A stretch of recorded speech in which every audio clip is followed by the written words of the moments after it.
Hey Alpha Nurses, I'm Licensure from AlphaNursGuide.com. This is 100 Practice NCLEX questions. Without the way, let's get started. Which of the following is a realistic short-term goal to be accomplished in 2 to 3 days for a client with delirium? 1. Explain the experience of having delirium. 2. Resume a normal sleep-wake cycle. 3. Regain orientation to time and place. 4. Establish normal bowel and bladder function. The correct answer is 3.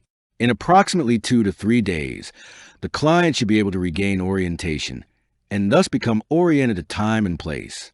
Being able to explain the experience of having delirium is something that the client is expected to achieve later in the course of the illness, but ultimately before discharge. Resuming a normal sleep-wake cycle and establishing normal bowel and bladder function probably will take longer, depending on how long it takes to resolve the underlying condition. When caring for the client diagnosed with delirium, which condition is the most important for the nurse to investigate? 1. Cancer of any kind. 2. Impaired hearing. 3. Prescription drug intoxication. 4. Heart failure. The correct answer is 3. Polypharmacy is much more common in the elderly.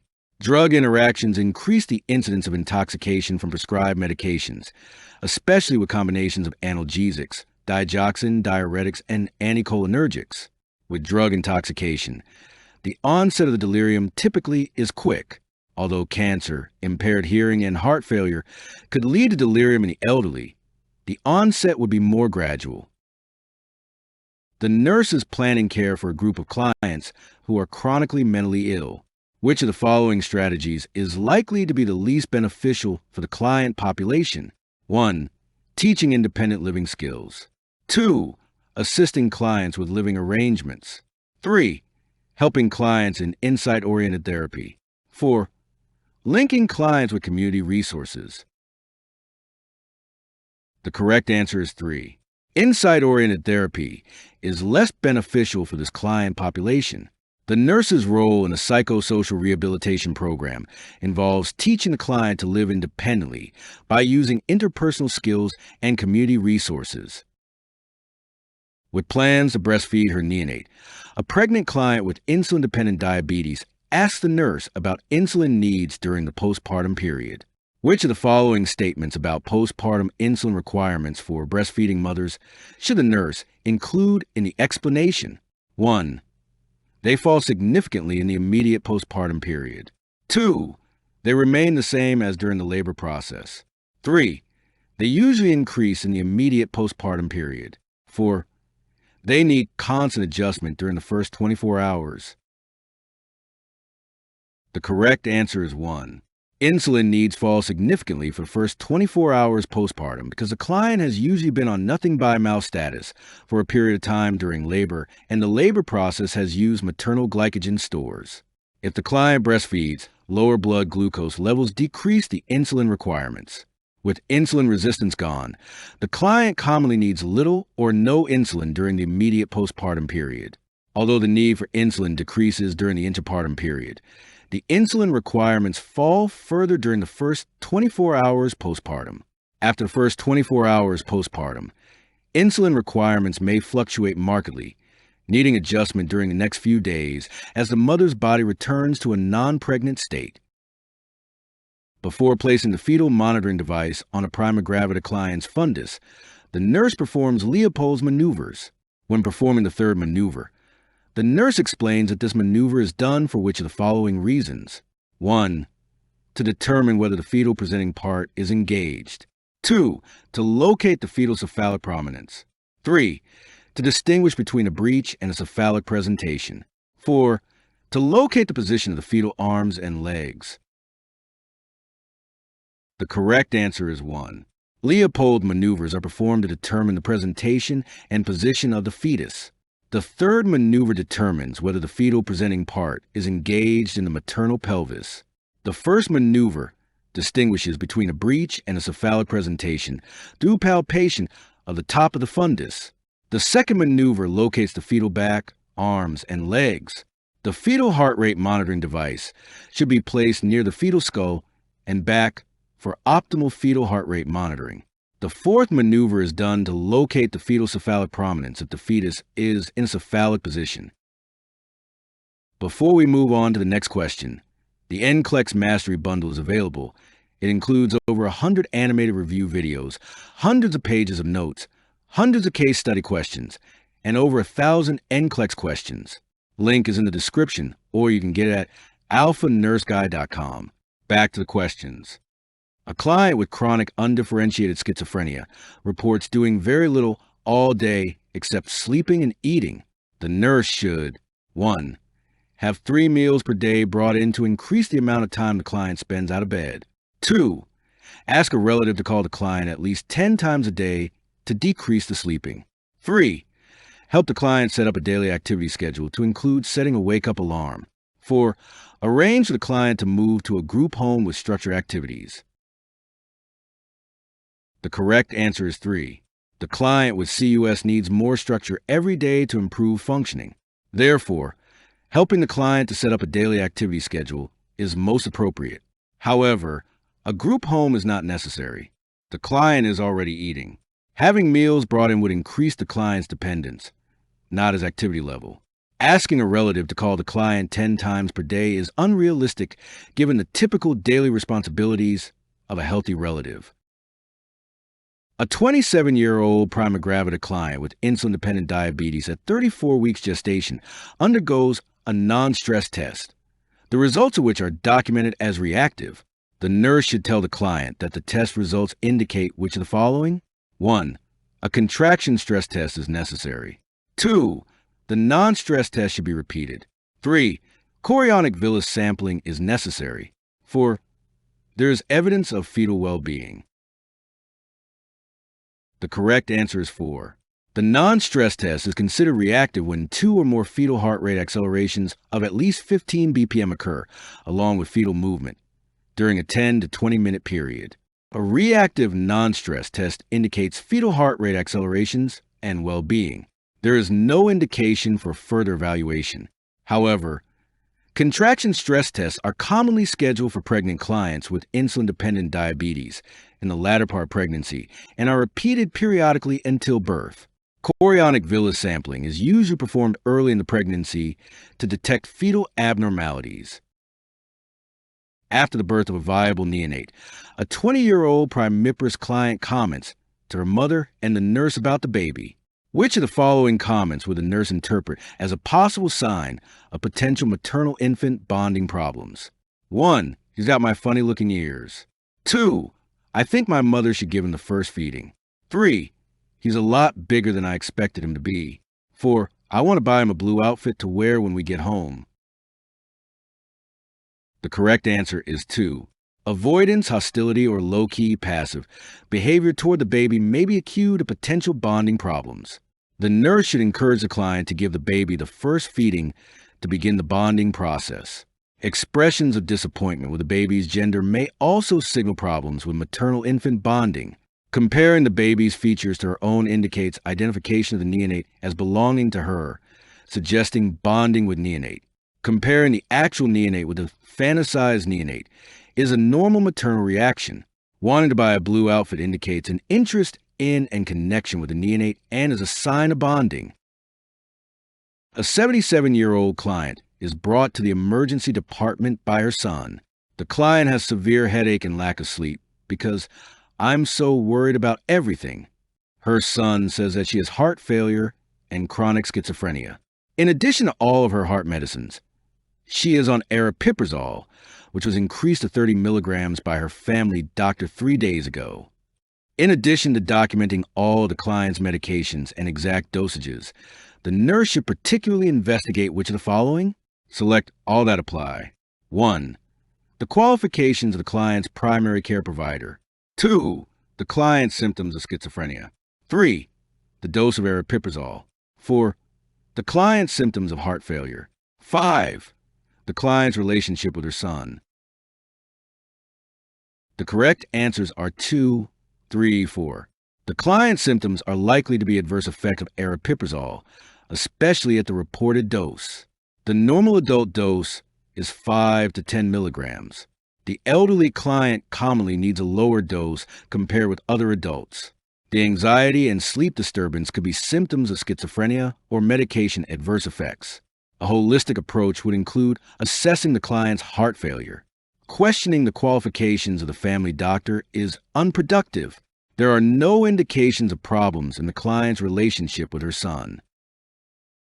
Which statement by the client indicates an understanding of the teaching regarding the use of magnesium sulfate and corticosteroids for preterm labor.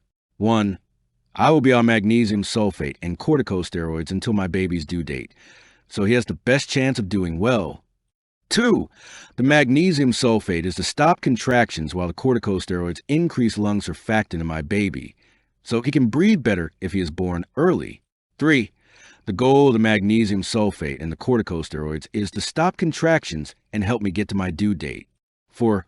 If I take this magnesium sulfate and the corticosteroids, my baby won't have to spend any time in the neonatal intensive care unit if he is born. The correct answer is 2.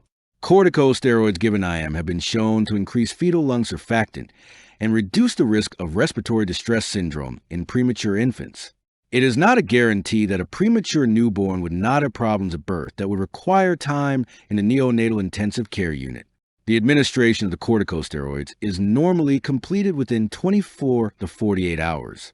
Magnesium sulfate is currently given IV to women in preterm labor to stop contractions and therefore prolong gestation long enough for the corticosteroids to be most effective for the fetus. Magnesium sulfate is not always effective at stopping preterm labor. The nurse is performing effleurage for a prima gravida client in early labor. The nurse should do which of the following? 1. Deep kneading of superficial muscles. 2. Secure grasping of muscular tissues. 3. Light stroking of the skin surface. 4.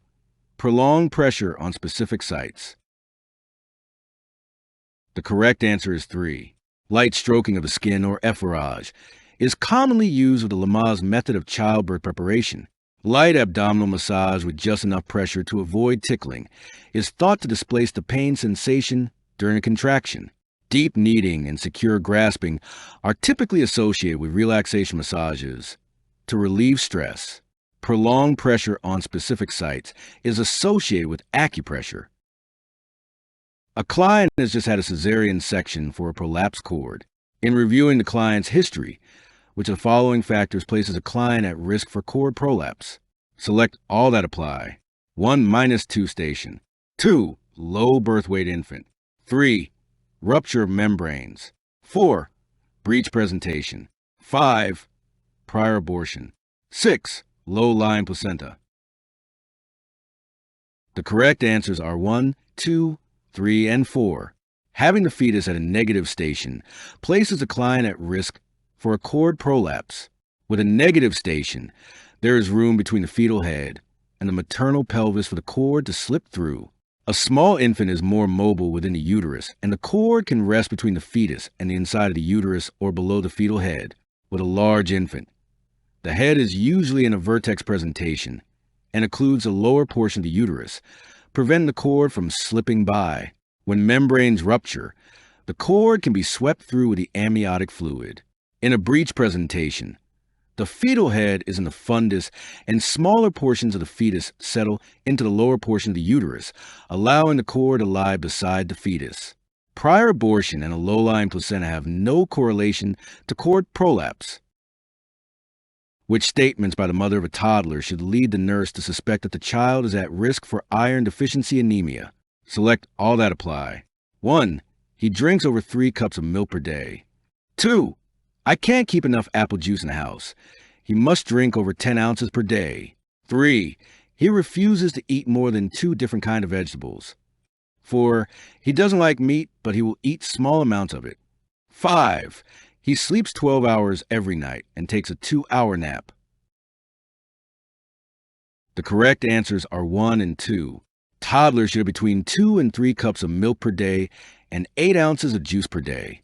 If they have more than that, then they are probably not eating enough other foods, including iron-rich foods that have the needed nutrients. Food preferences vary among children. It is acceptable for the child to refuse foods as long as the diet is balanced and contains adequate calories. The child is obtaining a normal amount of sleep.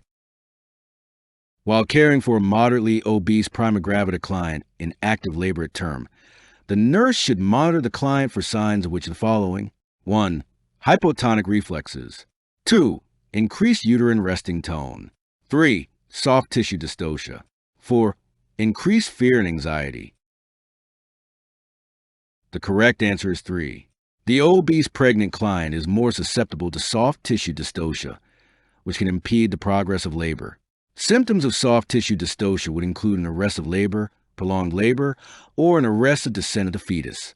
Hypotonic reflexes are associated with magnesium sulfate therapy, and increased uterine resting tone is associated with hypertonic labor patterns in early labor, not with obesity and pregnancy. Increased fear and anxiety are also not associated with obesity. However, they may be associated with a prima gravida client who does not know what to expect during labor. The primary healthcare provider prescribes 1,000 milliliters of Ringer's lactate intravenously over an 8-hour period for a 29-year-old prima gravida client at 16 weeks gestation with hyperemesis. The drip factor is 12 drops per milliliter. The nurse should administer the IV infusion at how many drops per minute? Blank drops per minute. The correct answer is 25 drops per minute. The formula is set up as 12 drops over 1 milliliter times 1,000 milliliter over 8 hours times 1 hour over 60 minutes. You multiply everything and you get 12,000 over 480. You divide 12,000 by 480 and you get 25 drops per minute. Before we move on to the next question, the NCLEX Mastery Bundle is available. It includes over 100 animated review videos, hundreds of pages of notes, hundreds of case study questions, and over 1,000 NCLEX questions. Link is in the description, or you can get it at alphanurseguide.com. Back to the questions. After undergoing surgical correction of pyloric stenosis, an infant is returned to the room in stable condition. While standing by the crib, the mother says, "Perhaps if I had brought my baby to the hospital sooner, the surgery could have been avoided." Which of the following should be the nurse's best response? 1. Surgery is the most effective treatment for pyloric stenosis. 2. Try not to worry. Your baby will be fine. 3. Do you feel that this problem indicates that you are not a good mother? 4. Do you think that earlier hospitalization could have avoided surgery? The correct answer is 4. Restating or rephrasing a mother's response provides the opportunity for clarification and validation. It also helps to focus on what the mother is saying and address her concerns and feelings. Although surgery is the most effective treatment for pyloric stenosis, stating this ignores the mother's feelings and does not give her an opportunity to express them. Telling the mother not to worry also ignores the mother's feelings. Additionally, this type of statement gives a mother premature reassurance, which may turn out to be false. Asking the mother if she thinks the problem indicates that she is not a good mother implies such an idea. It does not allow her to express her concerns and feelings, and therefore is not a therapeutic response. When developing a plan of care for a neonate who was diagnosed with an anorectal malformation and who subsequently underwent surgery, which of the following will be most helpful in facilitating parent-infant bonding? 1. Explaining to the parents that they can visit at any time. 2. Encouraging the parents to hold their infant. 3. Asking the parents to help monitor the infant's intake and output. 4. Helping the parents plan for their infant's discharge. The correct answer is 2. Encouraging the parents to hold their neonate promotes parent-infant attachment. Parent-infant bonding is based on a relationship that begins when the parent first touches the infant. Both the parents and the infant have predictable steps that they go through in this process.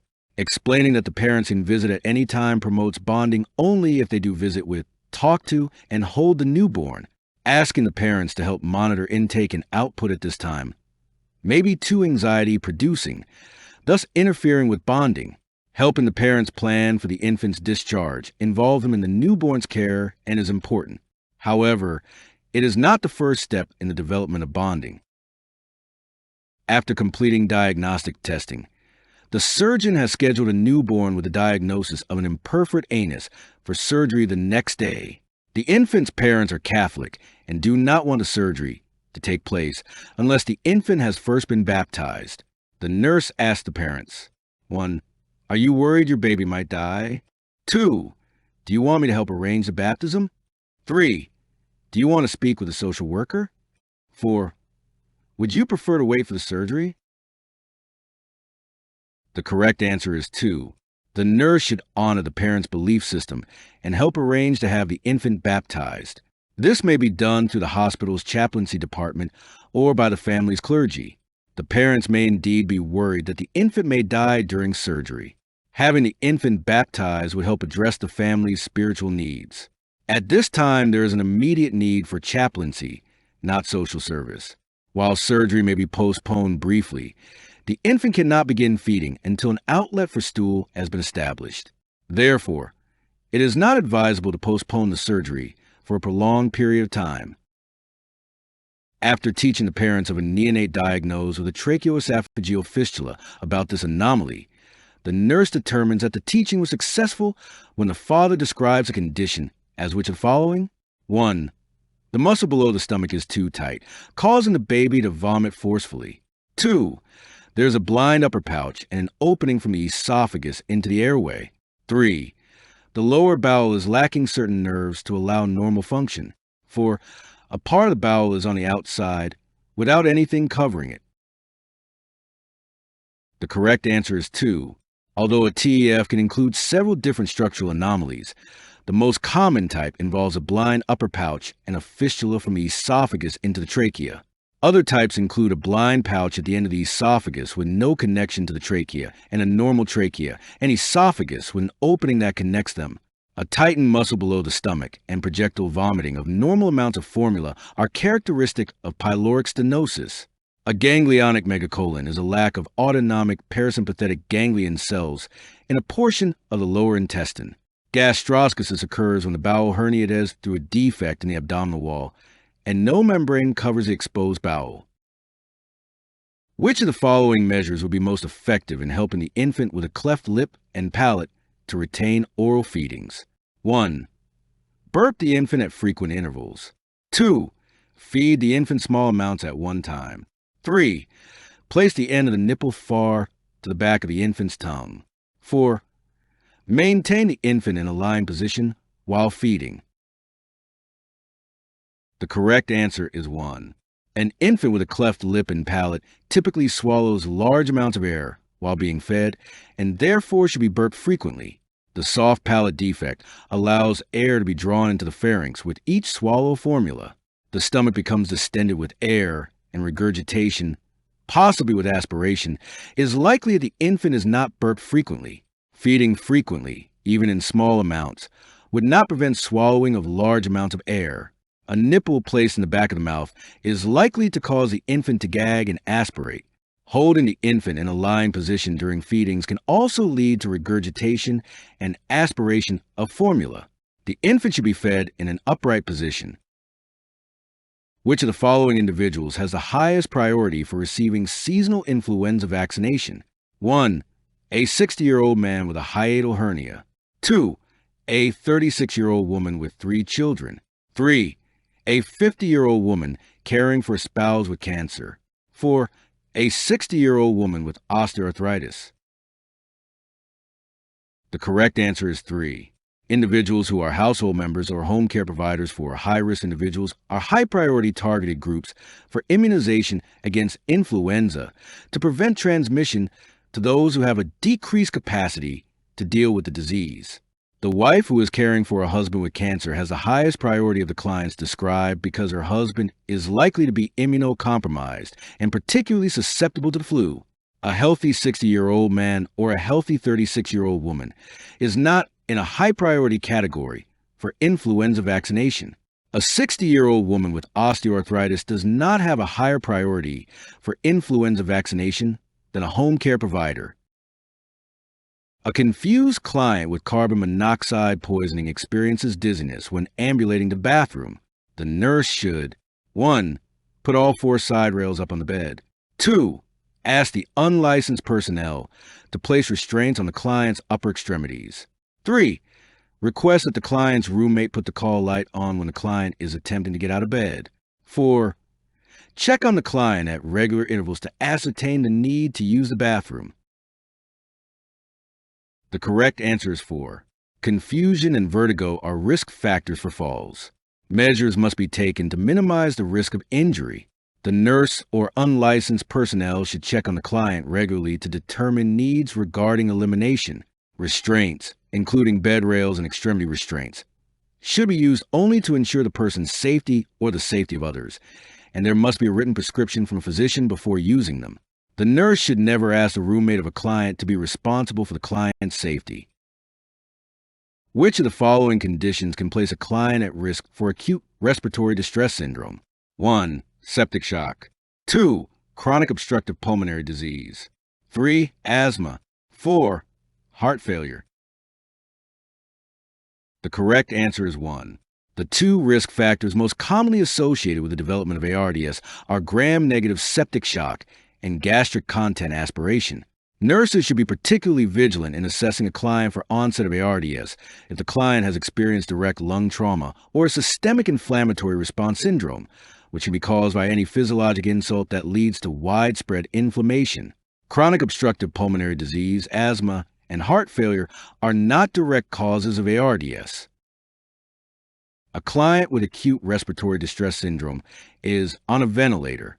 The client's peak inspiratory pressures and spontaneous respiratory rate are increasing, and the PO2 is not improving. Using S-bar communication, the nurse calls a physician with a recommendation for 1. Initiating IV sedation. 2. Starting a high-protein diet. 3. Providing pain medication. 4. Increasing the ventilator rate. The correct answer is 1. The client may be fighting the ventilator breaths. Sedation is indicated to improve compliance with the ventilator in an attempt to lower peak inspiratory pressures. The workload of breathing does indicate the need for increased protein calories. However, this will not correct the respiratory problems with high pressures and respiratory rate. There is no indication that the client is experiencing pain. Increasing the rate on the ventilator is not indicated with the client's increased spontaneous rate. The nurse has calculated a low PaO2/FiO2 ratio less than 150 for a client with acute respiratory distress syndrome. The nurse should place the client in which position to improve oxygenation, ventilation distribution, and drainage of secretions? 1. Supine. 2. Semifowlers. 3. Lateral side. 4. Prone. The correct answer is 4. Prone positioning is used to improve oxygenation in clients with ARDS who are receiving mechanical ventilation. The positioning allows for recruitment of collapsed alveolar units, improvement in ventilation, reduction in shunting, mobilization of secretions, and improvement in functional reserve capacity. When the client is supine, side-to-side repositioning should be done every 2 hours with the head of the bed elevated at least 30 degrees. A 36-year-old multigravida client is admitted to the hospital with possible ruptured ectopic pregnancy. When obtaining the client's history, which of the following will be most important to identify as a predisposing factor? 1. Urinary tract infection. 2. Exercise during pregnancy. 3. Episodes of pelvic inflammatory disease. 4. Use of estrogen-progestin contraceptives. The correct answer is 3. Anything that causes a narrowing or constriction in the fallopian tubes, so that a fertilized ovum cannot be properly transported to the uterus for implantation predisposes an ectopic pregnancy. Pelvic inflammatory disease is the most common cause of constricted or narrow tubes. Developmental defects are other possible causes. Ectopic pregnancy is not related to urinary tract infections. Exercise during pregnancy is not associated with ectopic pregnancy. Progestin-only contraceptives and intrauterine devices have been associated with ectopic pregnancy.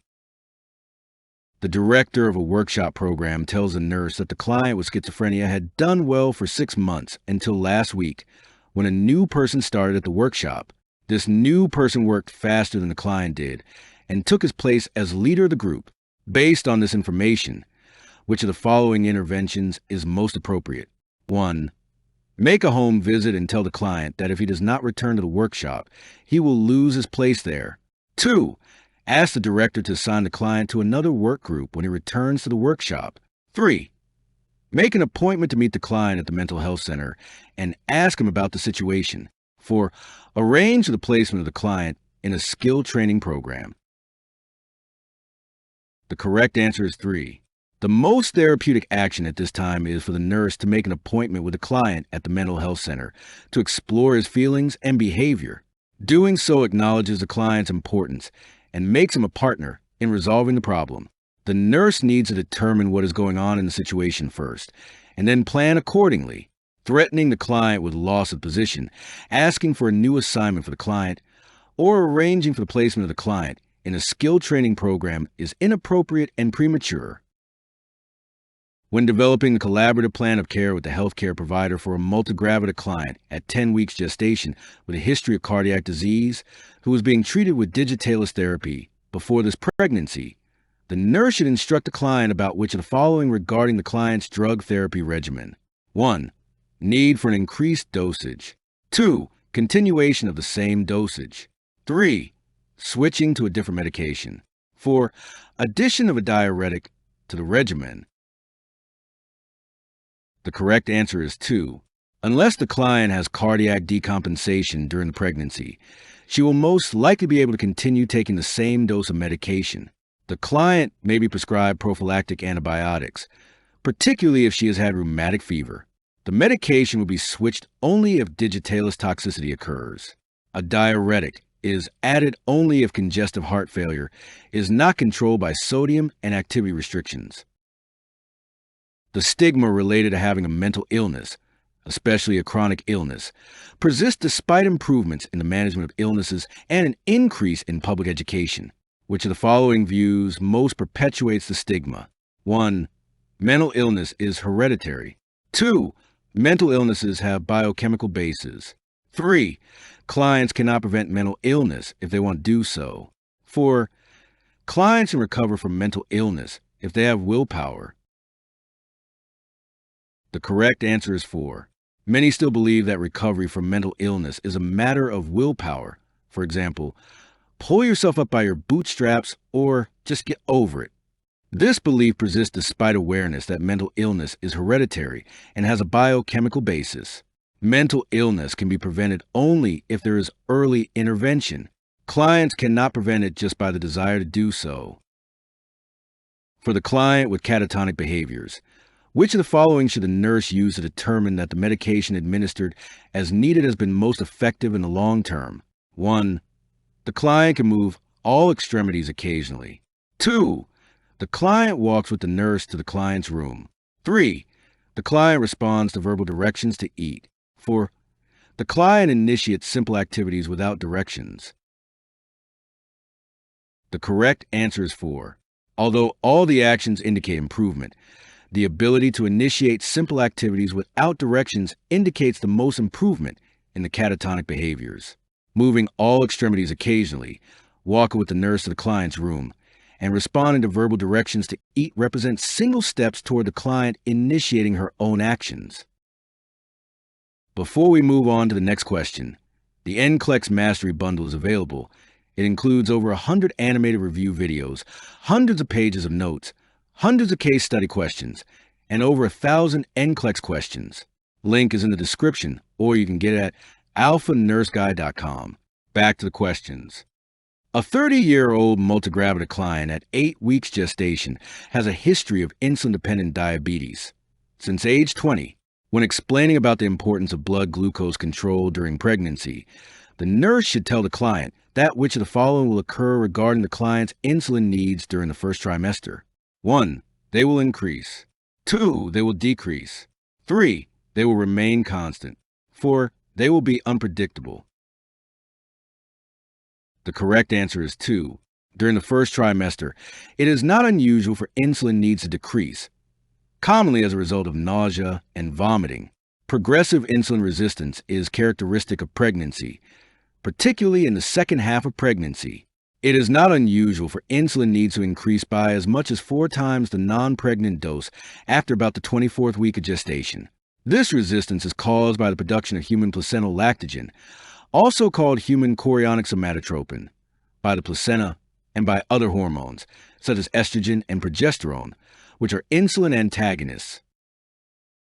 For the past 8 hours, a 20-year-old prima gravida client in active labor with intact membranes has been experiencing regular contractions.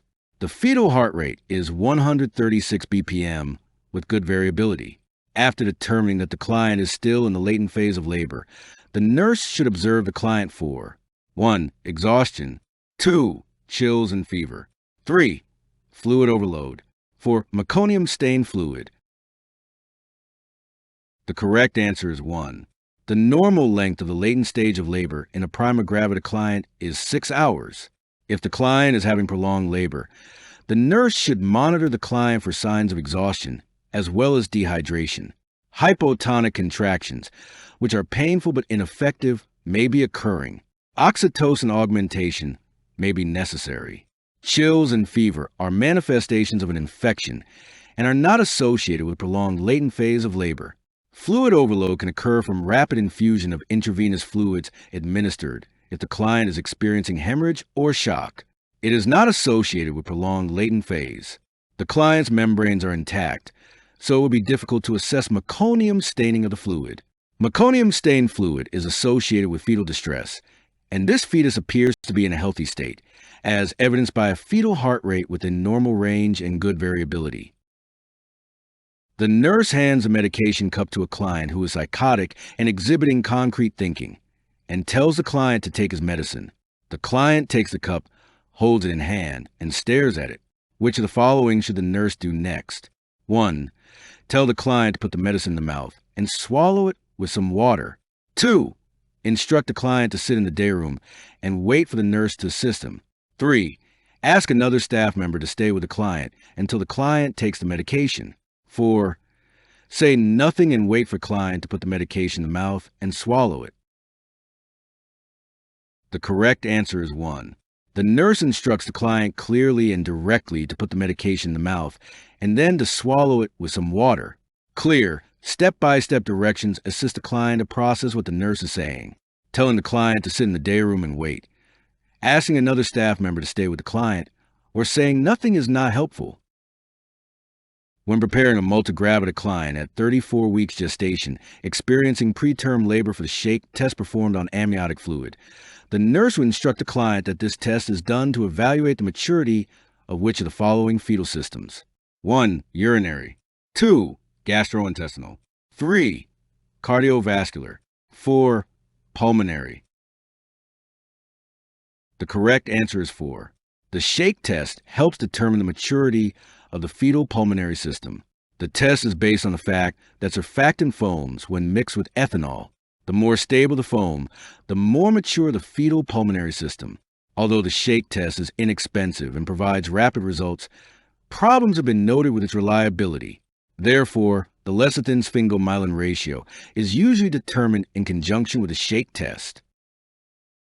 The primary healthcare provider prescribes an amniocentesis for a prima gravida client at 35 weeks gestation in early labor to determine fetal lung maturity. Which of the following is an indicator of fetal lung maturity? 1. Amount of bilirubin present. 2.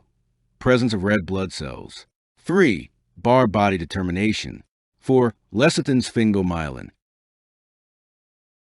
The correct answer is 4. To determine fetal lung maturity, the sample of amniotic fluid will be tested for the L/S ratio. When fetal lungs are mature, the ratio should be 2:1. Bilirubin indicates hemolysis and, if present in the fluid, suggests Rh disease. Red blood cells should not appear in the amniotic fluid because their presence suggests fetal bleeding. Barr body determination is a chromosome analysis of the sex chromosomes that is sometimes used when a child is born with ambiguous genitalia. A client at 4 weeks postpartum tells the nurse that she can't cope any longer and is overwhelmed by her newborn. The baby has old formula on her clothes and under her neck. The mother does not remember when she last bathed the baby and states she does not want to care for the infant. The nurse should encourage the client and her husband to call their healthcare provider because the mother should be evaluated further for 1. Postpartum blues, 2. Postpartum depression, 3. Poor bonding, 4. Anger management. The correct answer is 2. The client is experiencing and verbalizing signs of postpartum depression, which usually appears at about 4 weeks postpartum, but can occur at any time within the first year after birth. It is more severe and lasts longer than postpartum blues, also called baby blues. Baby blues are the mildest form of depression and are seen in the later part of the first week after birth. Symptoms usually disappear shortly. Depression may last several years and is disabling to the woman. Poor bonding may be seen at any time, but commonly becomes evident as the mother begins interacting with the infant shortly after birth. A diagnosis of hemophilia A is confirmed in an infant. Which of the following instructions should the nurse provide the parents as the infant becomes more mobile and starts to crawl? 1. Administer 1/2 of a children's aspirin for a temperature higher than 101 degrees Fahrenheit. 2. Sew thick padding into the elbows and knees of the child's clothing. 3.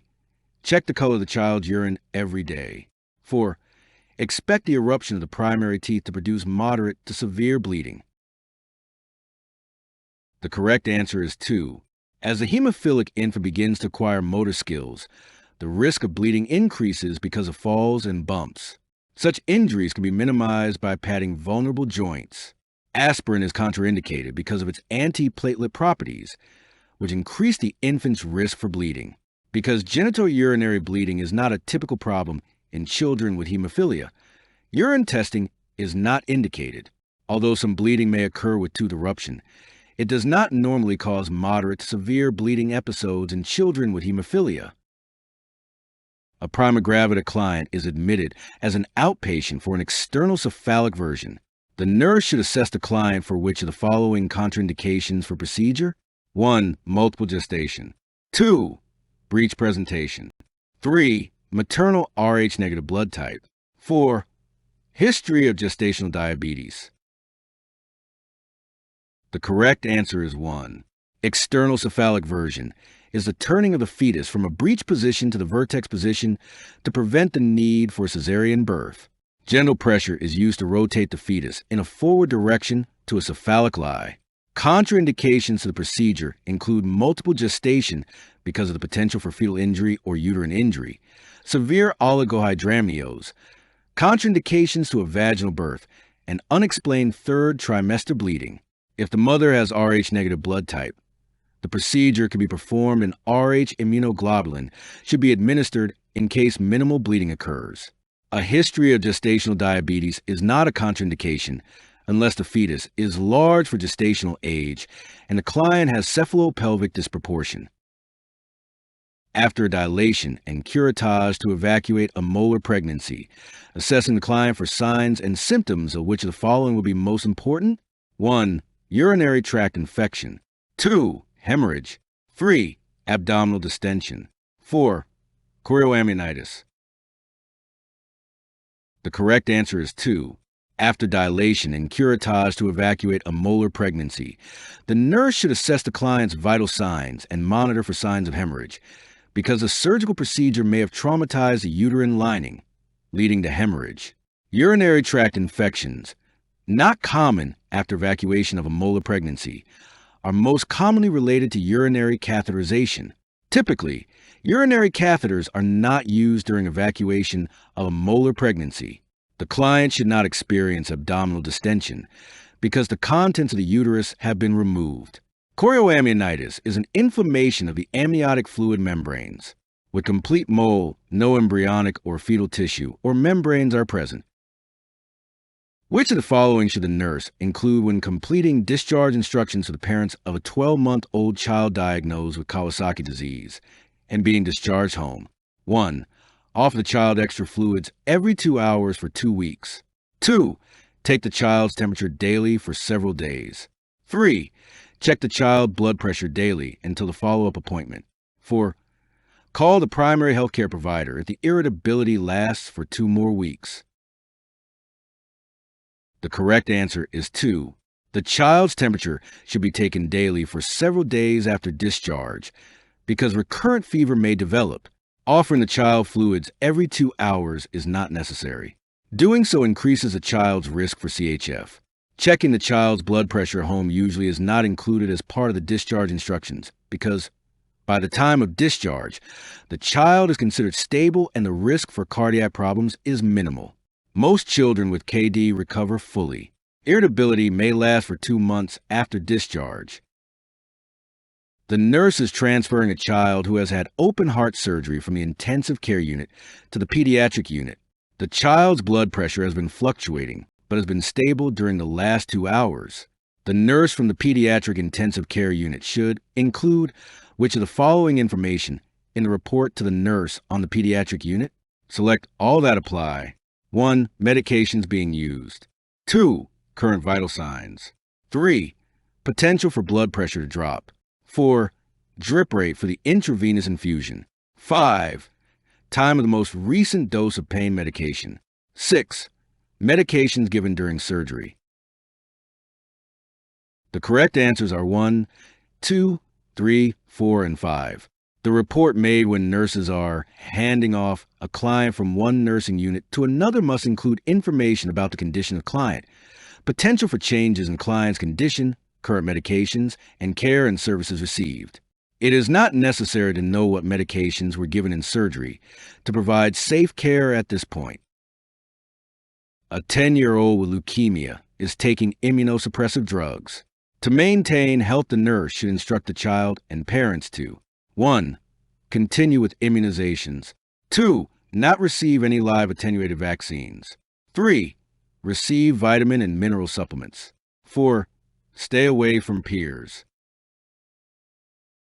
The correct answer is 2. Children who are immunosuppressed should not receive any live attenuated vaccines.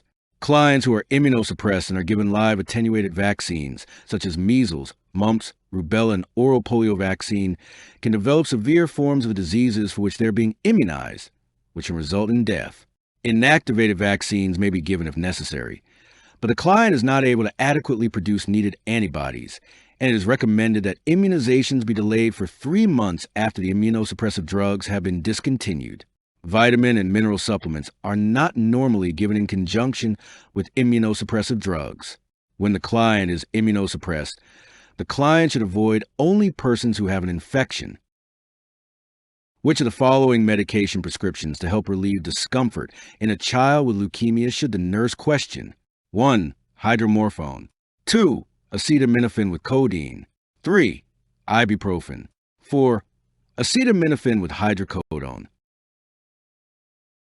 The correct answer is 3. Ibuprofen prolongs bleeding time and is contraindicated in clients with leukemia. Non-narcotic drugs other than ibuprofen or aspirin, such as acetaminophen, may be prescribed to control pain and may be used in combination with codeine or hydrocodone if pain is more severe. Hydromorphone may also be used for severe pain. A 12-year-old with leukemia is receiving cyclophosphamide. The nurse should assess for the adverse effect of 1. Photosensitivity. 2. Ataxia. 3. Cystitis. 4. Cardiac arrhythmias. The correct answer is 3. Cystitis is a potential adverse effect of cyclophosphamide. The client should be monitored for pain on urination. Photosensitivity, ataxia, and cardiac arrhythmias are not adverse effects associated with cyclophosphamide. A client has been in an automobile accident, and the nurse is assessing the client for possible pneumothorax. The nurse should assess the client for 1. Sudden sharp chest pain. 2. Wheezing breath sounds over affected side. 3. Hemoptysis. 4. Cyanosis. The correct answer is 1. Pneumothorax signs and symptoms include sudden sharp chest pain, tachypnea, and tachycardia. Other signs and symptoms include diminished or absent breath sounds over the affected lung, anxiety, and restlessness. Breath sounds are diminished or absent over the affected side. Hemoptysis and cyanosis are not typically present with a moderate pneumothorax. Before we move on to the next question, the NCLEX Mastery Bundle is available It includes over 100 animated review videos, hundreds of pages of notes, hundreds of case study questions, and over 1,000 NCLEX questions. Link is in the description, or you can get it at alphanurseguide.com. Back to the questions. A client who is recovering from chest trauma is to be discharged home with a chest tube drainage system intact. The nurse should instruct the client to call the physician for which of the following? 1. Respiratory rate greater than 16 breaths per minute. 2. Continuous bubbling in the water-sealed chamber. 3. Fluid in the chest tube. 4. Fluctuation of fluid in the water-sealed chamber. The correct answer is 2. Continuous bubbling in the water-sealed chamber indicates a leak in the system, and the client needs to be instructed to notify the physician if continuous bubbling occurs. A respiratory rate of more than 16 breaths per minute may not be unusual and does not necessarily mean that the client should notify the physician. Fluid in the chest tube is expected, as is fluctuation of the fluid in the water-sealed chamber. The nurse is preparing to assist with the removal of a chest tube. Which of the following is appropriate at the site from which the chest tube is removed? 1. Adhesive strip. 2. Petroleum gauze. 3. 4x4 gauze with antibiotic ointment. 4. No dressing is necessary. The correct answer is 2. Gauze saturated with petroleum is placed over the site to make an airtight seal to prevent air leakage during the healing process. Dressings with antibiotic ointment or adhesives are not used. When caring for a client with a chest tube and water-sealed drainage system, the nurse should 1. Verify that the air vent on the water-sealed drainage system is capped when the suction is off. 2. Strip the chest drainage tubes at least every 4 hours if excessive bleeding occurs. 3. Ensure that the chest tube is clamped when moving the client out of the bed. 4. Make sure that the drainage apparatus is always below the client's chest level. The correct answer is 4. The drainage apparatus is always kept below the client's chest level to prevent backflow of fluid into the pleural space. The air vent must always be open in the closed chest drainage system to allow air from the client to escape. Stripping a chest tube causes excessive negative intrapleural pressure and is not recommended. Clamping a chest tube when moving a client is not recommended. After thoracotomy, the nurse instructs the client to perform deep breathing exercises. Which of the following is an expected outcome of these exercises? 1. Deep breathing elevates the diaphragm, which enlarges the thorax and increases the lung surface available for gas exchange. 2. Deep breathing increases blood flow to the lungs to allow them to recover from the trauma of surgery. 3. Deep breathing controls the rate of air flow to the remaining lobe so that it will not become hyperinflated. 4. Deep breathing expands the alveoli and increases the lung surface available for ventilation. The correct answer is 4. Deep breathing helps prevent microatelectasis and pneumonitis and also helps force air and fluid out of pleural space into the chest tubes. More than half of the ventilatory process is accomplished by the rise and fall of the diaphragm. The diaphragm is the major muscle of respiration. Deep breathing causes it to descend, not elevate, thereby increasing the ventilating surface. Deep breathing increases blood flow to the lungs. However, the primary reason for deep breathing is to expand alveoli and prevent atelectasis. The remaining lobe naturally hyperinflates to fill the space created by the resected lobe. This is an expected phenomenon. A female client diagnosed with lung cancer is to have a left lower lobectomy. Which of the following increases a client's risk of developing postoperative pulmonary complications? 1. Height is 5 feet 7 inches and weight is 110 pounds. 2. The client tends to keep her real feelings to herself. 3. She ambulates and can climb 1 flight of stairs without dyspnea. 4. The client is 58 years of age. The correct answer is 1. Risk factors for postoperative pulmonary complications include malnourishment, which is indicated by this client's height and weight. It is thought that emotion responses can affect overall health. However, not verbalizing one's feelings is not a contributing factor in postoperative pulmonary complications. The client's current activity level and age do not place her at increased risk for complications. Which of the following clients has the least priority for admission to a psychiatric healthcare facility? A client with a 1. Potential for self-injury. 2. Potential for injury to others. 3. Grave disability. 4. Decline in functioning at work. The correct answer is 4. Although all of the options are commonly true, the primary reason for concern is that parents commonly provide financial support and housing for their chronically mentally ill children. The most critical needs after loss of the parents are the lack of financial support and housing, which are hard to replace.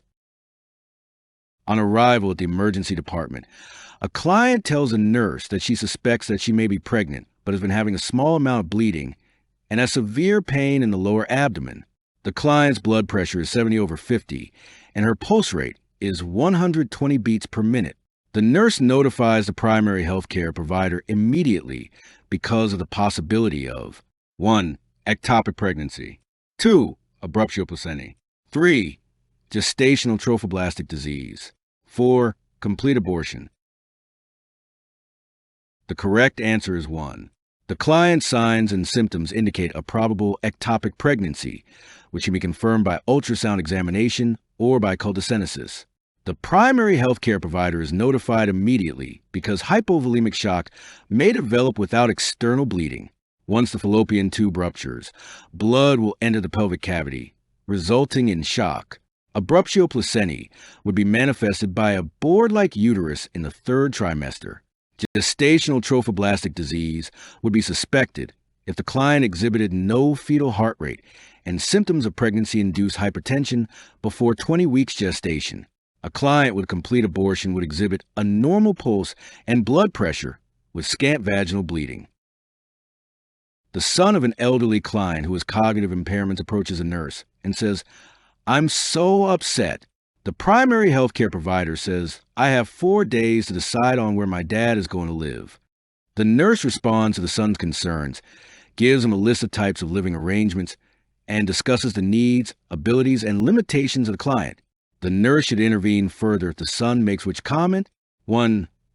Boy, I have a lot to think about before I see the social worker tomorrow. 2. I think I can handle most of Dad's needs with the help of some home health care. 3. I'm so afraid of making the wrong decision, but I can move him later if I need to. 4. I want the social worker to make this decision so Dad won't blame me. The correct answer is 4. Expecting the social worker to make the decision indicates that the son is avoiding participating in decisions about his father. The other responses convey that the son understands the importance of a careful decision, the availability of resources, and the ability to make new plans if needed. A client admitted with a diagnosis of schizoaffective disorder, manic phase, who is currently taking fluoxetine, valproic acid, and olanzapine prescribed has had an increase in manic symptoms in the past week. The psychiatrist prescribes a valproic acid blood level to be drawn at once. The nurse understands the rationale for this prescription, as which of the following? 1. All clients taking valproic acid need periodic valproic acid levels drawn. 2. Fluoxetine can decrease the effectiveness of the valproic acid. 3. A decrease in the level of valproic acid could explain the increase in manic symptoms. 4. The valproic acid level is needed before a short course of lorazepam for agitation can be prescribed. The correct answer is 3. Valproic acid is commonly used to treat manic symptoms. Therefore, a decrease in the valproic acid level could explain the increase in manic symptoms. Periodic determinations of the valproic acid level are necessary to determine the effectiveness of the drug. However, the stat nature of the specimen to be drawn indicates an immediate problem. Fluoxetine is not known to decrease the effectiveness of valproic acid. The valproic acid level is not needed before beginning a short course of therapy with lorazepam. When teaching a prima gravida client with diabetes about common causes of hyperglycemia during pregnancy, which of the following would the nurse include? 1. Fetal macrosomia. 2. Obesity before conception. 3. Maternal infection. 4.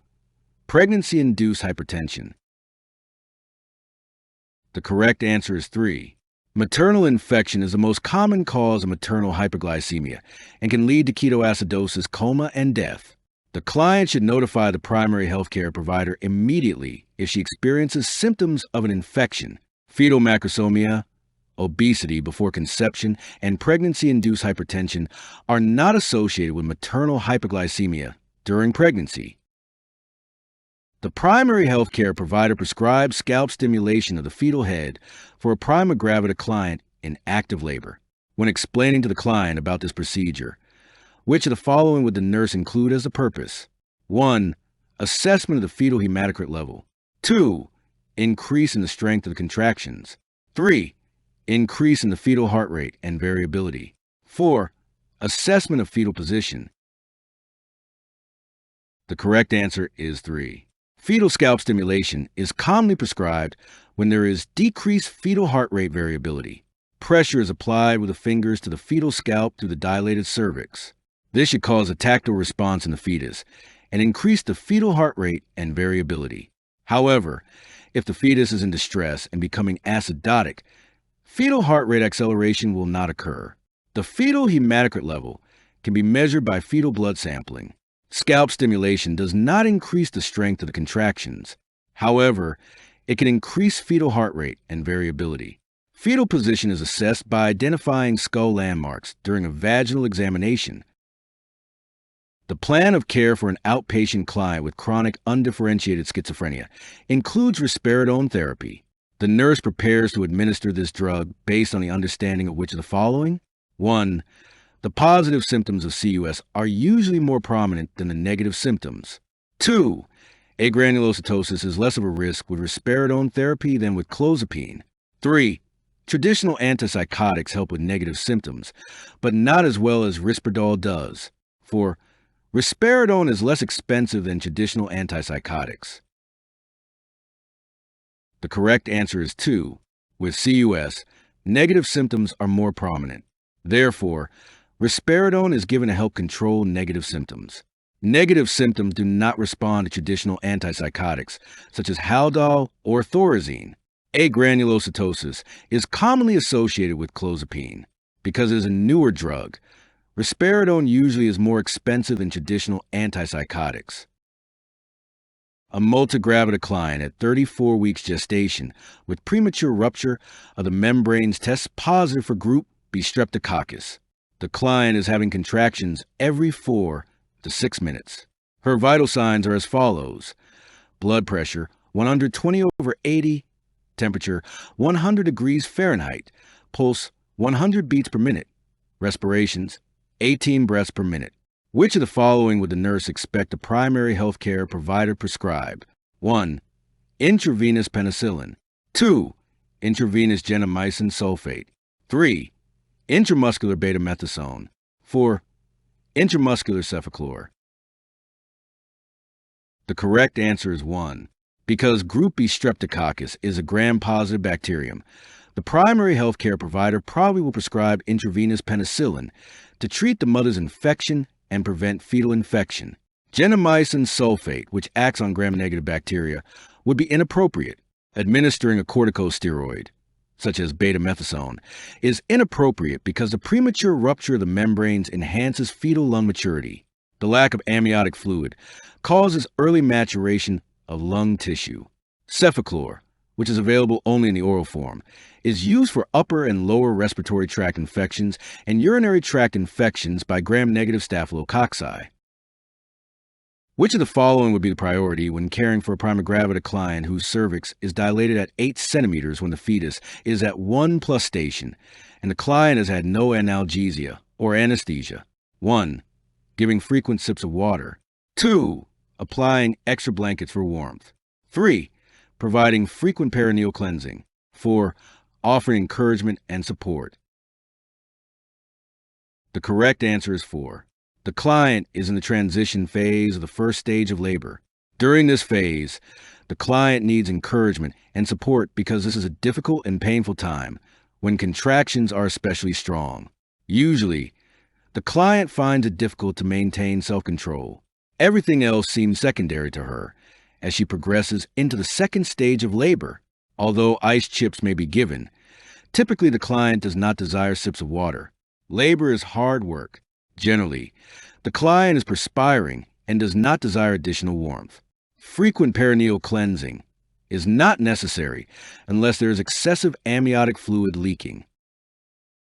The nurse is planning care for a group of pregnant clients.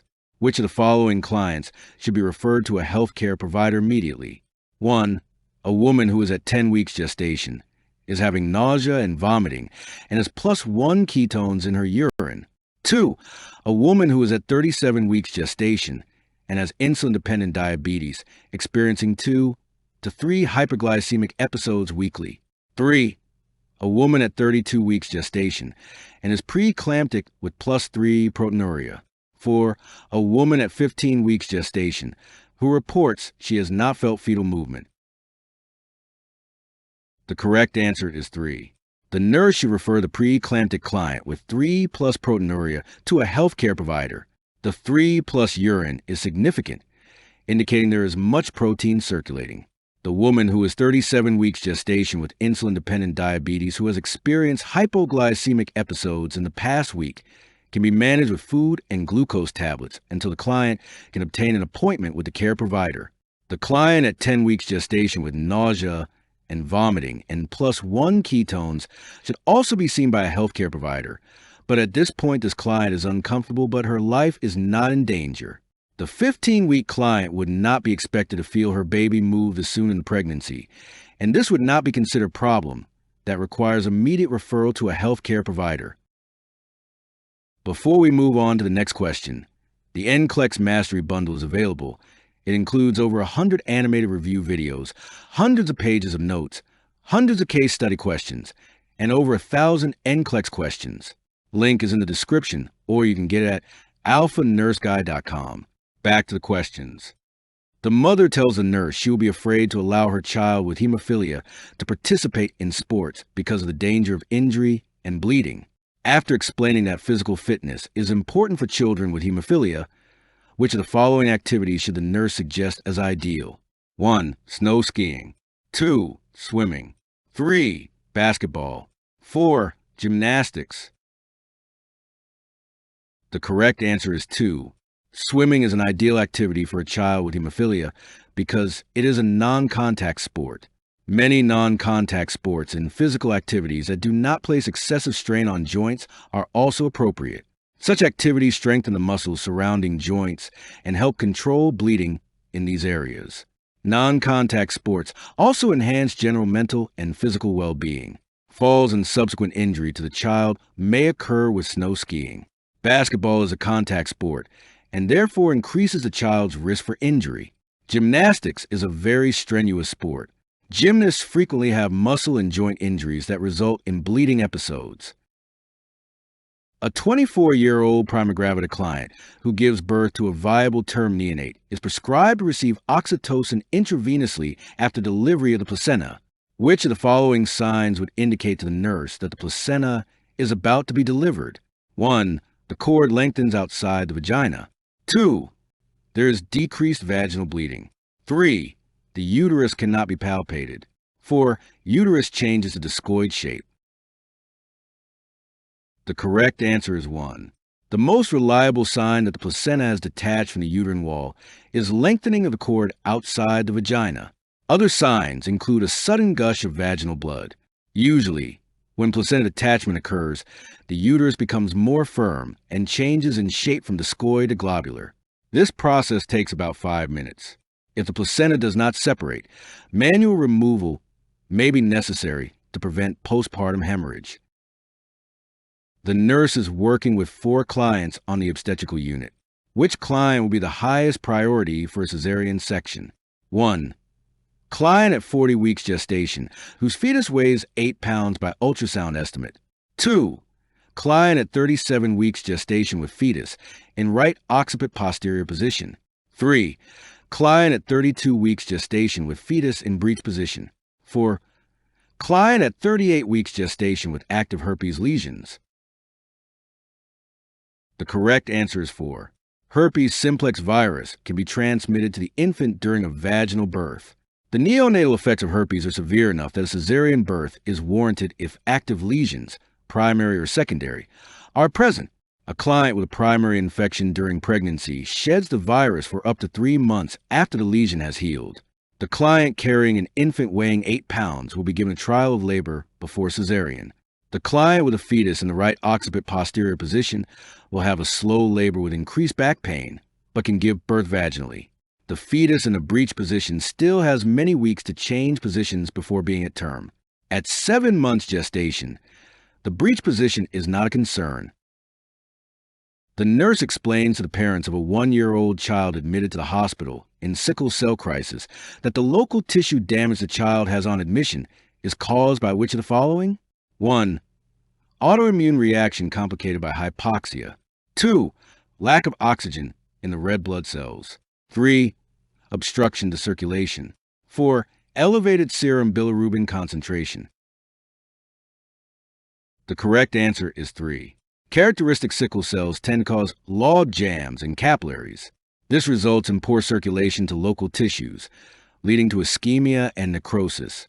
The basic defect in sickle cell disease is an abnormality in the structure of the red blood cells. The erythrocytes are sickle-shaped, rough in texture, and rigid. Sickle cell disease is an inherited disease, not an autoimmune reaction. Elevated serum bilirubin concentrations are associated with jaundice, not sickle cell disease. The nurse is managing care of a prima gravida at full term who is in active labor. What should be included in developing the plan of care for this client? 1. Oxygen saturation monitoring every half hour. 2. Supine positioning on back, if it is comfortable. 3. Anesthesia/pain level assessment every 30 minutes. 4. Vaginal bleeding, rupture of membrane assessment every shift. The correct answer is 3.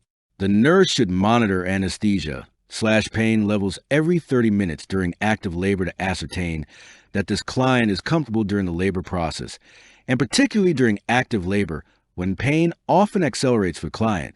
When in active labor, oxygen saturation is not monitored unless there is a specific need, such as heart disease. The client should not be on her back, but wedged to the right or left side to take the pressure off the vena cava. When lying on the back, the fetus compresses the major blood vessels. Vaginal bleeding in active labor should be monitored every 30 minutes to 1 hour. A newborn admitted with pyloric stenosis is lethargic and has poor skin turgor. The primary care provider has prescribed IV fluids of dextrose water with sodium and potassium. The baby's admission potassium level is 3.4 milliequivalents per liter. The nurse should 1. Notify the primary care provider. 2. Administer the prescribed fluids. 3. Verify that the infant has urinated. 4. Have the potassium level redrawn. The correct answer is 3. Normal serum potassium levels are 3.5 to 4.5 milliequivalents per liter. Elevated potassium levels can cause life-threatening cardiac arrhythmias. The nurse must verify that the client has the ability to clear potassium through urination before administering the drug. Infants with pyloric stenosis frequently have low potassium levels due to vomiting. A level of 3.4 milliequivalents per liter is not unexpected and should be corrected with the prescribed fluids. The lab value does not need to be redrawn, as the findings are consistent with the infant's condition. The father of a neonate scheduled for gastrointestinal surgery asked the nurse how newborns respond to painful stimuli. Which of the following should be the nurse's best response? 1. Newborns cry and cannot be distracted to stop crying. 2. When faced with pain, newborns try to roll away from it. 3. Newborns typically move their whole body in response to pain. 4. Pain causes a newborn to withdraw the affected part. The correct answer is 3. The neonate responds to pain with total body movement and brief, loud crying that ceases with distraction. After the age of 6 months, an infant reacts to pain with intense physical resistance and tries to escape by rolling away. A toddler reacts to pain by withdrawing the affected part.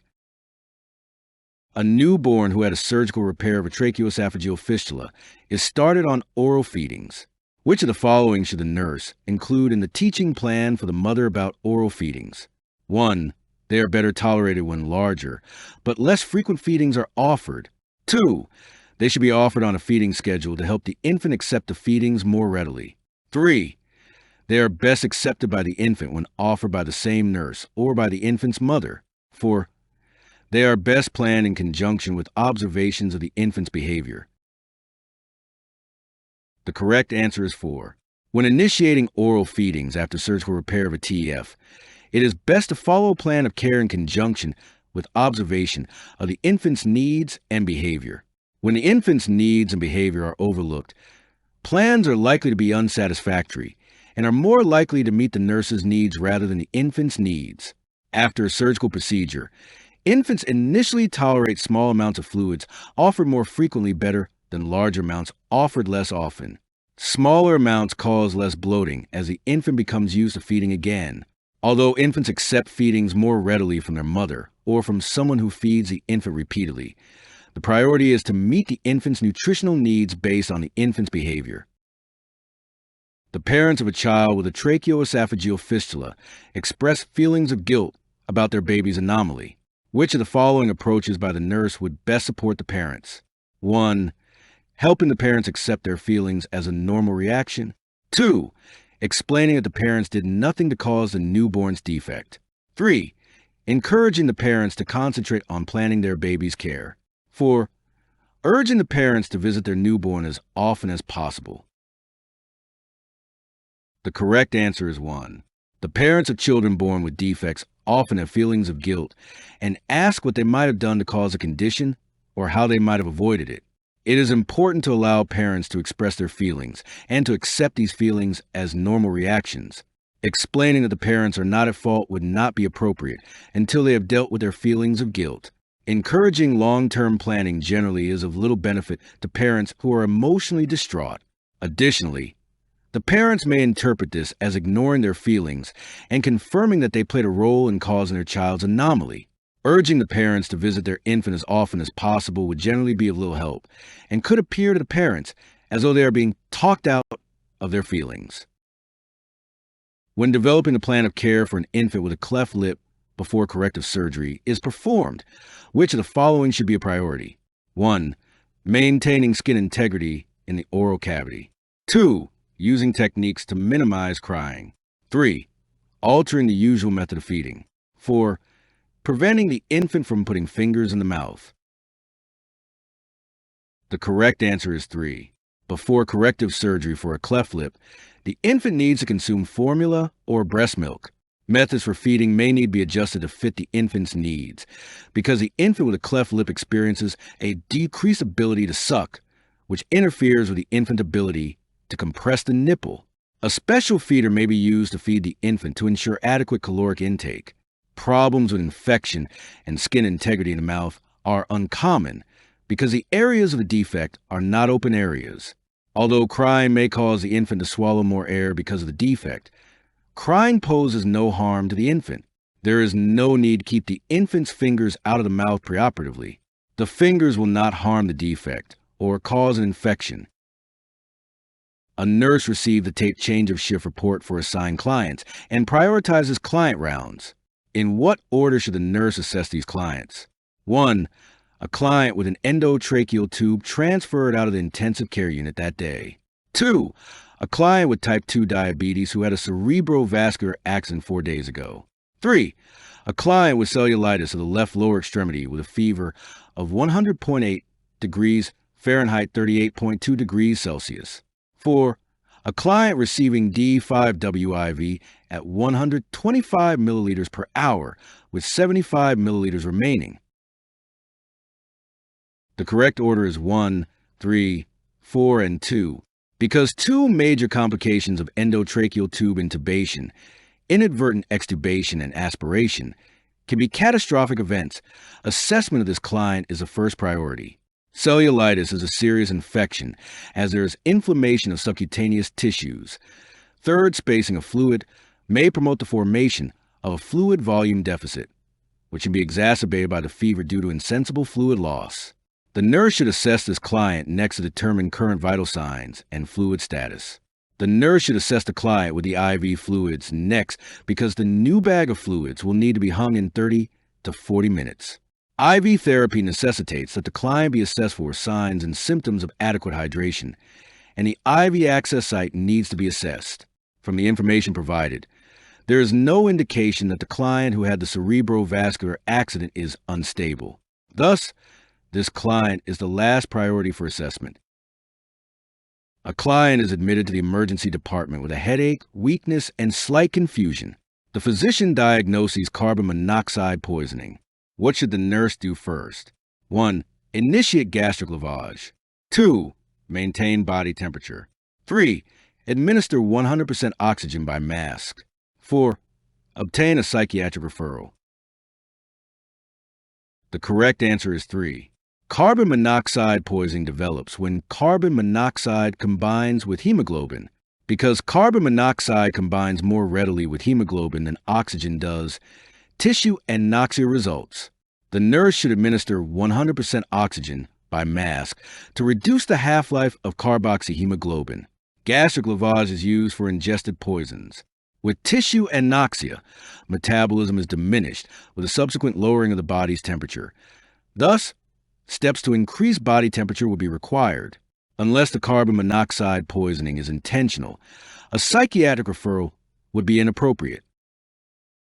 Which of the following interventions should the nurse anticipate in a client who has been diagnosed with acute respiratory distress syndrome? 1. Tracheostomy. 2. Use of a nasal cannula. 3. Mechanical ventilation. 4. Insertion of a chest tube. The correct answer is 3. Endotracheal intubation and mechanical ventilation are required in ARDS to maintain adequate respiratory support. Endotracheal intubation, not a tracheostomy, is usually the initial method of maintaining an airway. The client requires mechanical ventilation. Nasal oxygen will not provide adequate oxygenation. Chest tubes are used to remove air or fluid from intrapleural spaces. A client with acute respiratory distress syndrome is showing signs of increased dyspnea. The nurse reviews a report of blood gas values that recently arrived. Shown below, pH is 7.35, PaCO2 is 25, HCO3 is 22 milliequivalents per liter, and PaO2 is 95. Which findings should the nurse report to physician? 1. pH. 2. PaCO2. 3. HCO3. 4. PaO2. The correct answer is 2. The normal range for PaCO2 is 35 to 45. Thus, this client's PaCO2 level is low. The client is experiencing respiratory alkalosis due to hyperventilation. The nurse should report this finding to the physician because it requires intervention. The increase in ventilation decreases the PaCO2 level, which leads to decreased carbonic acid and alkalosis. The bicarbonate level is normal in uncompensated respiratory alkalosis, along with the normal PaO2 level. Normal serum pH is 7.35 to 7.45 in uncompensated respiratory alkalosis. The serum pH is greater than 7.45. The nurse has placed the intubated client with acute respiratory distress syndrome in prone position for 30 minutes. Which of the following would require the nurse to discontinue prone positioning and return the client to the supine position? Select all that apply. 1. The family is coming in to visit. 2. The client has increased secretions requiring frequent suctioning. 3.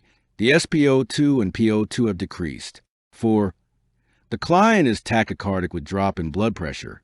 5. The face has increased skin breakdown and edema.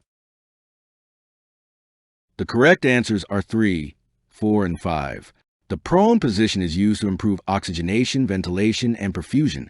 The importance of placing clients with ARDS in prone positioning should be explained to the family. The positioning allows for mobilization of secretions, and the nurse can provide suctioning. Clinical judgment must be used to determine the length of time in the prone position. If the client's hemodynamic status, oxygenation, or skin is compromised, the client should be returned to the supine position for evaluation. Facial edema is expected with the prone position, but the skin breakdown is a concern.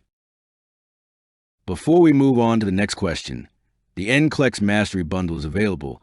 It includes over 100 animated review videos, hundreds of pages of notes, hundreds of case study questions, and over 1,000 NCLEX questions. Link is in the description, or you can get it at alphanurseguide.com. Back to the questions. A multigravida client diagnosed with probable ruptured ectopic pregnancy is scheduled for emergency surgery. In addition to monitoring the client's blood pressure before surgery, which of the following would the nurse assess? 1. Uterine cramping. 2. Abdominal distension. 3. Hemoglobin and hematocrit. 4. Pulse rate. The correct answer is 4. Fallopian tube rupture is an emergency situation because of extensive bleeding into the peritoneal cavity. Shock soon develops if precautionary measures are not taken. The nurse readying a client for surgery should be especially careful to monitor blood pressure and pulse rate for signs of impending shock. The nurse should be prepared to administer fluids, blood, or plasma expanders as necessary through an intravenous line that should already be in place. Because the fertilized ovum has implanted outside the uterus, uterine cramping is unlikely. However, abdominal tenderness or knife-like pain may occur. Abdominal fullness may be present, but abdominal distension is rare unless peritonitis has developed. Although the hemoglobin and hematocrit may be checked routinely before surgery, the laboratory results may not truly reflect the presence or degree of acute hemorrhage. A 69-year-old client is admitted and diagnosed with delirium. Later in the day, he tries to get out of the locked unit. He yells, "Unlock this door. I've got to go see my doctor. I just can't miss my monthly Friday appointment." Which of the following responses by the nurse is most appropriate? 1. Please come away from the door. I'll show you your room. 2. It's Tuesday and you are in the hospital. I'm a nurse. 3. The door is locked to keep you from getting lost. 4. I want you to come eat your lunch before you go to the doctor. The correct answer is 2. Loss of orientation, especially for time and place, is common in delirium. The nurse should orient the client by telling him the time, date, place, and who the client is with. Taking the client to his room and telling him why the door is locked does not address his disorientation. Telling the client to eat before going to the doctor reinforces his disorientation. When working with clients who are experiencing chronic mental illnesses, which of the following should the nurse expect to be generally the least necessary for this client population? 1. Community-based treatment programs. 2. Psychosocial rehabilitation. 3. Employment opportunities. 4. Custodial care in long-term hospitals. The correct answer is 4. During necessary periods of hospitalization, active treatment, rather than custodial care, is needed. Among the more common needs of the chronically mentally ill are community-based treatment programs, psychosocial rehabilitation programs, and employment opportunities. A prima gravida client with diabetes at 39 weeks gestation is seen in the high-risk clinic. The primary healthcare provider estimates that the fetus weighs at least 4,500 grams. The client asks, "What causes a baby to be so large?" The nurse's response is based on the understanding that fetal macrosomia is usually related to which of the following? 1. Family history of large infants. 2. Fetal anomalies. 3. Maternal hyperglycemia. 4. Maternal hypertension. The correct answer is 3. Maternal hyperglycemia and poor control of the mother's diabetes mellitus have been implicated in fetal macrosomia. When the mother is hyperglycemic, large amount of amino acids, free fatty acids, and glucose are transferred to the fetus. Although maternal insulin does not cross the placenta, the fetal pancreas responds by hypertrophy of the islet cells of the pancreas. The islet cells produce large amounts of insulin, which acts as a growth hormone. A family history of large infants usually is not the reason for large for gestational age fetuses in diabetic mothers. Maternal hypertension is associated with small for gestational age fetuses because of vasoconstriction of the maternal and placental blood vessels. The nurse assesses a primiparous client with ruptured membranes in labor for 20 hours. The nurse identifies late decelerations on the monitor and initiates standard procedures for the labor client with this wave pattern. Which intervention should the nurse perform? Select all that apply. 1. Administering oxygen via mask to the client. 2. Questioning the client about the effectiveness of pain relief. 3. Placing the client on her side. 4. Readjusting the monitor to a more comfortable position. 5. Applying an internal fetal monitor. The correct answers are 1, 3, and 5. Decelerations alert the nurse that the fetus is experiencing decreased blood flow from the placenta. Administering oxygen will increase tissue perfusion. Placing the mother on her side will increase placental perfusion and decrease cord compression. Using an internal fetal monitor would help in identifying a possible underlying cause of the decelerations, such as metabolic acidosis. Assessing for pain relief and readjusting the monitor would have no effect on correcting the late decelerations. An outpatient client who has been receiving haloperidol for 2 days develops muscular rigidity, altered consciousness, a temperature of 103 degrees Fahrenheit, and trouble breathing on day 3. The nurse interprets these findings as indicating which of the following? 1. Neuroleptic malignant syndrome. 2. Tardive dyskinesia. 3. Extrapyramidal adverse effects. 4. Drug-induced Parkinsonism. The correct answer is 1. The client is exhibiting hallmark signs and symptoms of life-threatening neuroleptic malignant syndrome induced by the haloperidol. Tardive dyskinesia usually occurs later in treatment, typically months to years later. Extrapyramidal adverse effects and drug-induced Parkinsonism, although common, are not life-threatening. A client with gestational diabetes who is entering her 3rd trimester is learning how to monitor her fetus's movements. After teaching the client about the kick count, the nurse should provide further instruction if the client makes which of the following statements? 1. The baby may be more active at different times of the day. 2. How I feel my baby move is different than my friend. 3. The baby should be moving less than 10 times in 2 hours. 4. The baby may not move at times because it is asleep. The correct answer is 3. Feeling 4 kicks in 30 minutes or feeling 10 or more kicks in 2 hours are norms. Fetuses are more active at various times of the day, particularly after mother has eaten when the blood glucose level is high, and in the evening. Each individual perceives their fetus to move differently. Fetuses do sleep several times per day for about 30 minutes each time.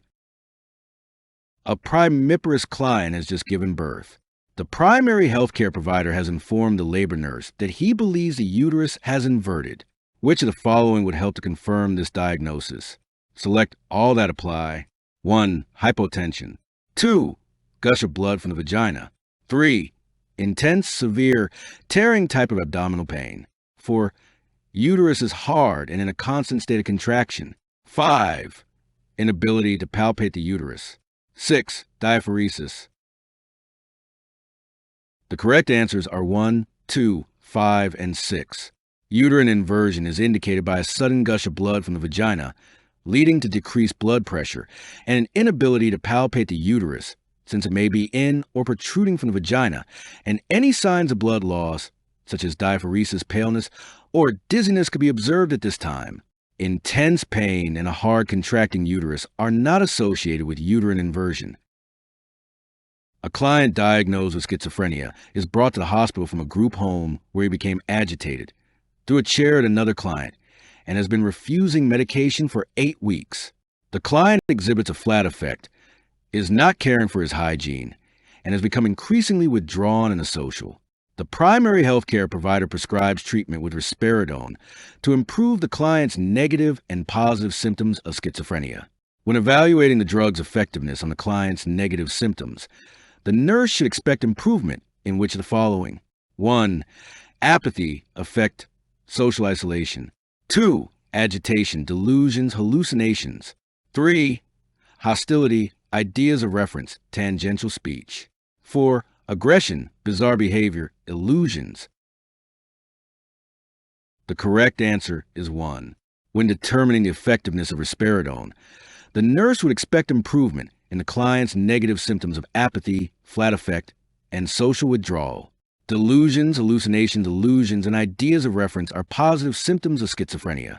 Agitation, hostility, and aggression are the result of the positive symptoms. A multigravida client at 34 weeks gestation is being treated with indomethacin to halt preterm labor. If the client gives birth to a preterm infant, the nurse should notify the nursery personnel about this therapy because of the possibility for which of the following? 1. Pulmonary hypertension. 2. Respiratory distress syndrome. 3.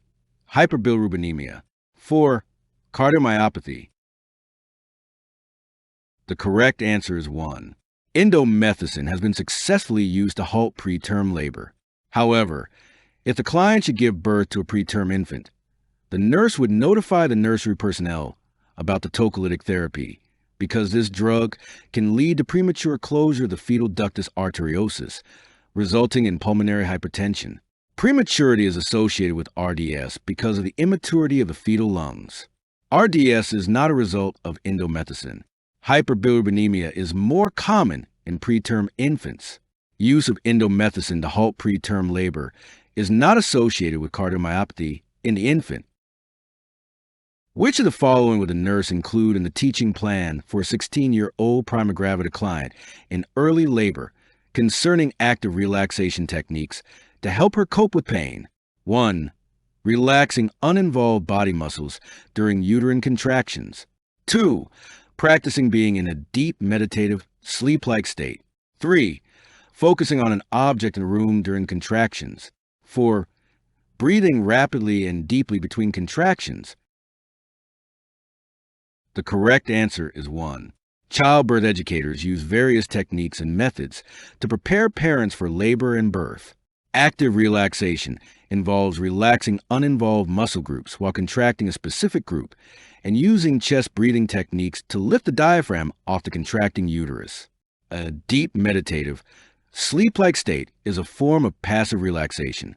Focusing on an object in the room is part of Lamaze technique for distraction. Breathing rapidly and deeply can lead to hyperventilation and is not recommended. A laboring client at -2 station has a spontaneous rupture of the membranes and a cord immediately protrudes from the vagina. The nurse should first: 1. Place gentle pressure upward on the fetal head. 2. Place the cord back into the vagina to keep it moist. 3. Begin oxygen by face mask at 8 to 10 liters per minute. 4. Turn the client on her left side. The correct answer is 1.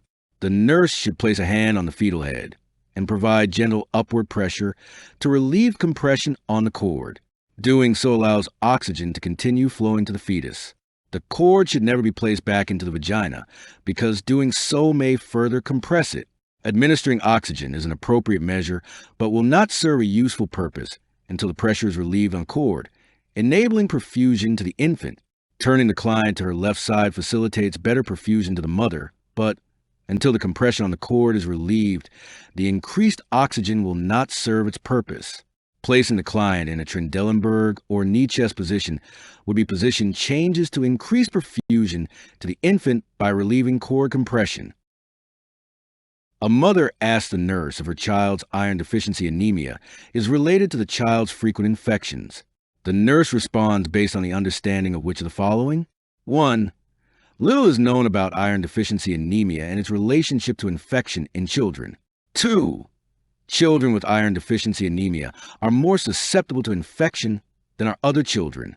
3. Children with iron deficiency anemia are less susceptible to infection than are other children. 4. Children with iron deficiency anemia are equally as susceptible to infection as are other children. The correct answer is 2. Children with iron deficiency anemia are more susceptible to infection because of marked decreases in bone marrow functioning with microcytosis. Assessment of a primigravida client in active labor who has had no analgesia or anesthesia reveals complete cervical effacement, dilation of 8 centimeters, and the fetus at 0 station. The nurse should expect a client to exhibit which of the following behaviors during this phase of labor? 1. Excitement. 2. Loss of control. 3. Numbness of the legs. 4. Feelings of relief. The correct answer is 2. Assessment findings indicate that the client is in the transition phase of labor. During this phase, it is not unusual for clients to exhibit a loss of control or irritability. Leg tremors, nausea, vomiting, and urge to bear down also are common. Excitement is associated with the latent phase of labor. Numbness of the legs may occur when epidural anesthesia has been given. However, it is rare when no anesthesia is given. Feelings of relief generally occur during the second stage, when the client begins bearing down efforts. A multigravida client is admitted at 16 weeks gestation with a diagnosis of hyperemesis gravidarum. The nurse should explain to the client that hyperemesis gravidarum is thought to be related to high levels of which of the following hormones? 1. Progesterone. 2. Estrogen. 3. Somatotropin. 4. Aldosterone. The correct answer is 2. Although the cause of hyperemesis is still unclear, it is thought to be related to high estrogen and human chorionic gonadotropin levels or to trophoblastic activity or gonadotropin production. Hyperemesis is also associated with infectious conditions such as hepatitis or encephalitis, intestinal obstruction, peptic ulcer, and hydatidiform mole. Progesterone is a relaxant used during pregnancy and would not stimulate vomiting. Somatotropin is a growth hormone used in children. Aldosterone is a male hormone. Before we move on to the next question, the NCLEX Mastery Bundle is available. It includes over 100 animated review videos, hundreds of pages of notes, hundreds of case study questions, and over 1,000 NCLEX questions. Link is in the description, or you can get it at alphanurseguide.com. Back to the questions. The nurse is assisting with conscious sedation for a 6-year-old undergoing a bone marrow biopsy. The nurse's most important responsibility during the procedure is to 1. Administer the topical anesthetic. 2.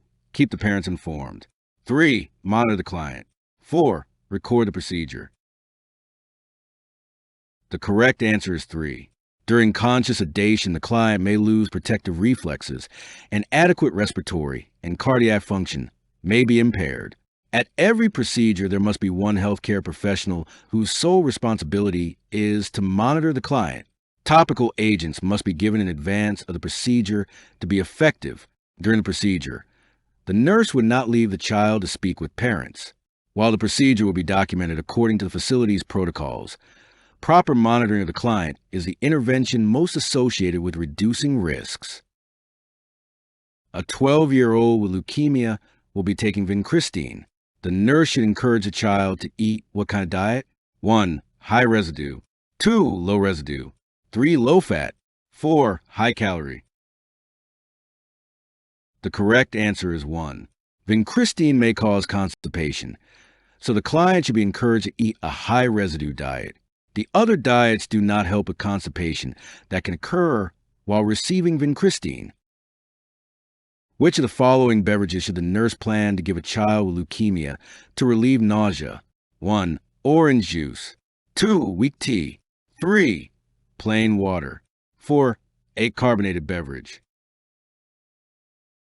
The correct answer is 4. Carbonated beverages ordinarily are the best tolerated when a child feels nauseated. Many children find cola drinks especially easy to tolerate, but non-cola beverages are also recommended. Orange juice usually is not tolerated well because of its high acid content. Tea may also be too acidic, and many children do not like tea. Water does not relieve nausea. A 15-year-old has been admitted to the hospital with a diagnosis of acute lymphocytic leukemia. Which of the following signs and symptoms require the most immediate nursing intervention? 1. Fatigue and anorexia. 2. Fever and petechiae. 3. Swollen neck lymph glands and lethargy. 4. Enlarged liver and spleen. The correct answer is 2. Fever and petechiae associated with acute lymphocytic leukemia indicate a suppression of normal white blood cells and thrombocytes by the bone marrow and put the client at risk for other infections and bleeding. The nurse should initiate infection control and safety precautions to reduce these risks. Fatigue is a common symptom of leukemia due to red blood cell suppression. Although the client should be told about the need for rest and meal planning, such teaching is not the priority intervention. Swollen glands and lethargy may be uncomfortable, but they do not require immediate intervention. An enlarged liver and spleen do require safety precautions that prevent injury to the abdomen. However, these precautions are not the priority. The primary reason for infusing blood at a rate of 60 milliliters per hour is to help prevent which of the following complications? 1. Emboli formation. 2. Fluid volume overload. 3. Red blood cell hemolysis. 4. Allergic reaction. The correct answer is 2. Too rapid infusion of blood or any intravenous fluid can cause fluid volume overload and related problems such as pulmonary edema. Emboli formation, red blood cell hemolysis, and allergic reaction are not related to rapid infusion. A client with rib fractures and a pneumothorax has a chest tube inserted that is connected to a water-sealed chest tube drainage system. The nurse notes that the fluid in the water-seal column is fluctuating with each breath that the client takes. What is the significance of this fluctuation? 1. An obstruction is present in the chest tube.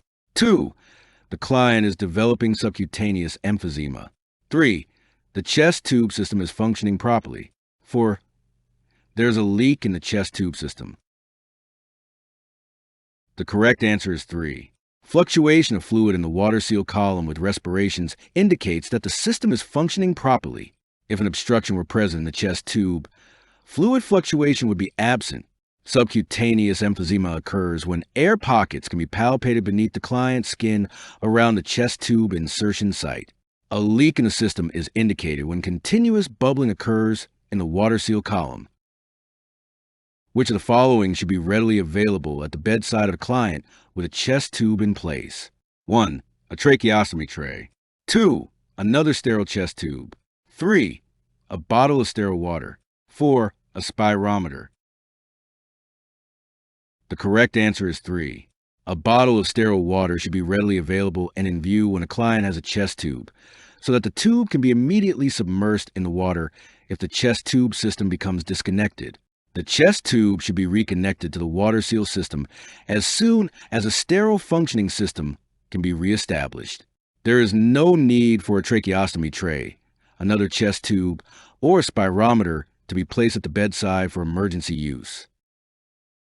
Which of the following rehabilitative measures should the nurse teach the client who has undergone chest surgery to prevent shoulder ankylosis? 1. Turn from side to side. 2. Raise and lower the head. 3.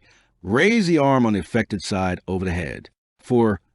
Flex and extend the elbow on the affected side. The correct answer is 3. A client who has undergone chest surgery should be taught to raise the arm on the affected side over the head to help prevent shoulder ankylosis. This exercise helps restore normal shoulder movement, prevents stiffening of the shoulder joint, and improves muscle tone and power.